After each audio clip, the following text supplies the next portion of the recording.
సరే, పవన్ కళ్యాణ్ సార్ స్వీకరించారు.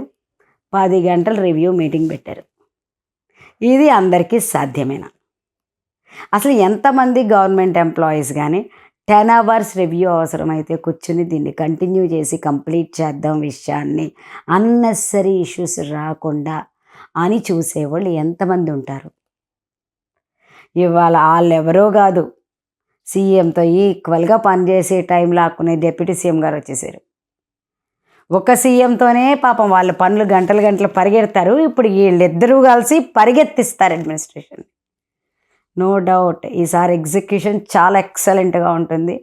జనాలందరూ కూడా కరువాసిపోయారు.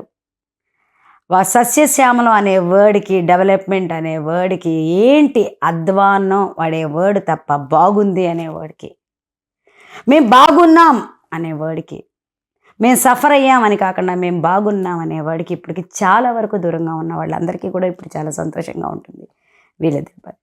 సరే, 10 గంటల రివ్యూ ఇది ఏంటి? అందరూ ఎందుకు చేస్తున్నారా? లేదా టైం లిమిట్ ఉందా? లేదు. ఒక విషయం గురించి కూలంకుషమైన అవగాహన కావలసిన వాళ్ళు 10 గంటలు పెడతారు. ప్రాక్టికల్గా నాకు తెలుసు.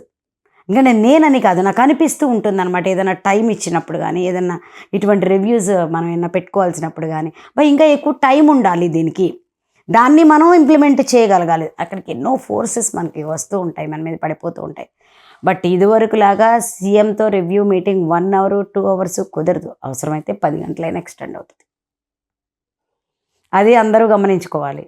ఎందుకంటే మనకి వచ్చిన ఆయన ఎలాంటి ఆయన అంటే, శారీరకంగా, మానసికంగా ఒక యాక్షన్ తన కాని క్యారెక్టర్లో ఎంటర్ అయ్యి మన కోసం నటించి మన అలాంటి ప్రొఫెషన్ ఉన్న వ్యక్తి.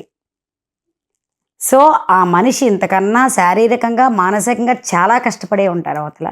ఆయనకేం కొత్త కాదు, పర్వాలేదు. ఆయన అప్పుడు అక్కడ కష్టపడ్డారు, ఇప్పుడు ఇక్కడ కష్టపడుతున్నారు.